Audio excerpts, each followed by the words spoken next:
মহেন্দ্র সিং ধোনির মুকুটে নয়া পালক। ঠিকই শুনছেন, মহেন্দ্র সিং ধোনির মুকুটে নয়া পালক। রিজার্ভ ব্যাঙ্ক অফ ইন্ডিয়া তার নামে 7 টাকার কয়েন নিয়ে আসছে বাজারে, এবং একদিকে মহেন্দ্র সিং ধোনির ছবি রয়েছে এবং তার অটোগ্রাফ রয়েছে এবং ইংরেজিতে লেখা MS ধোনি, অপরদিকে 7 টাকা, মানে 7 টাকার কয়েন যেহেতু 7 লেখা। তো এই একটা ছবি যেটা রয়েছে সেই ছবিটা ভাইরাল হয়েছে এবং সোশ্যাল মিডিয়াতে ঘোরাফেরা করছে। অর্থাৎ MS ধোনির নামে RBI of India, reserve bank of India আনছে 7 টাকার একটা কয়েন। তো ফ্যাক্ট, কেন কি 7 নম্বর জার্সি পরে তিনি খেলতেন এবং তার জন্মদিন হচ্ছে 7ই জুলাই, তাই রিজার্ভ ব্যাঙ্ক অফ ইন্ডিয়া তাকে সম্মান জানাতে 7 টাকার কয়েন নিয়ে আসছে। খবরটা সম্পূর্ণ ভুয়ো। তো ফ্যাক্ট চেক করে জানা গেছে যে এরকম কোনো কয়েন বাজারে আসছে না। এটা যেটা রয়েছে অনুরাগীরা তৈরি করেছে এবং এটা ভাইরাল হয়েছে এবং খবরটা সম্পূর্ণ ভুয়ো।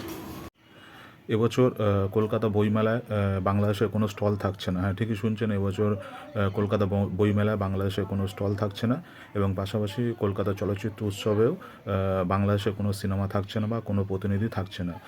কলকাতা চলচ্চিত্র উৎসব যে 30তম কলকাতা চলচ্চিত্র উৎসবে বাংলাদেশের কোনো সিনেমা থাকছে না বা বাংলাদেশের কোনো প্রতিনিধি থাকছে না।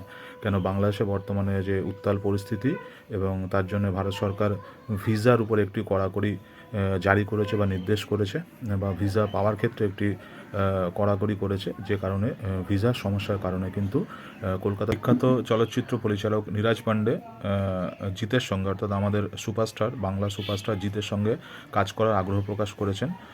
না, এই প্রথম না, তিনি এর আগেও কিন্তু কাজ করেছেন জিতের সঙ্গে। দ্য রয়্যাল বেঙ্গল টাইগারে তিনি কাজ করেছেন জিতের সঙ্গে, এবং হচ্ছে খাকি বলে একটি সিরিজ, ওয়েব সিরিজ, তাতেও তিনি কাজ করেছেন জিতের সঙ্গে এবং জিতের সঙ্গে একটি সিনেমা করার আগ্রহ প্রকাশ করেছেন নীরাজ পান্ডে। নীরাজ পান্ডে কিন্তু এটা বলে রাখি আমাদের হাওড়ারই ছেলে, অর্থাৎ ওয়েস্ট বেঙ্গলেরই ছেলে, ওয়েস্ট বেঙ্গলের হাওড়া জেলার ছেলে নীরাজ পান্ডে। এবং তার বিখ্যাত সিনেমাগুলির মধ্যে ওয়েডনেসডে এবং ধোনি দুটোই কিন্তু ব্লকবাস্টার, অসাধারণ সিনেমা দুটো। তো নীরাজ পান্ডে আমাদের বাংলা সুপারস্টার, আমাদের টলিউডের সুপারস্টার জিতের সঙ্গে আবার ছবি করার আগ্রহ প্রকাশ করেছেন এবং আমরা অপেক্ষা করছি অবশ্যই সেটা ভালো একটা ছবি হবে। কেন, নীরাজ পান্ডে কিন্তু অনেক ভালো ভালো কাজ করেছেন, তাই জিতকে নিয়ে তিনি আরও ভালো কাজ করবেন, ভালো একটা কাজ উপহার দেবেন দর্শকদের জন্য। একদিকে দেশ বা দেশের মানুষ নারী স্বাধীনতার কথা বলছে এবং অন্যদিকে আবার নারীর পোশাক নিয়েও কিন্তু চলছে কাটাছেঁড়া। সম্প্রতি সুনীতি চৌহান একটি অনুষ্ঠান করেন বা একটি কনসার্ট করেন এবং সেখানে তিনি হট প্যান্ট পরে তিনি গান করেছেন এবং যার জন্য তাকে কটাক্ষের শিকার হতে হয়। মানে কেউ কেউ তার কমেন্ট বক্সে বলেছে, এমা প্যান্ট পরতে ভুলে গেছে, কেউ বলছে বাবা এত নির্লজ্জ কী করে হয়। তো এইভাবে বিভিন্ন ধরনের মন্তব্য, মানে যে লাইভটা চলছিল সেই লাইভে বিভিন্ন ধরনের মন্তব্য করা হয়। তো এবং তার পোশাক নিয়ে চলে কুরুচিকর মন্তব্য।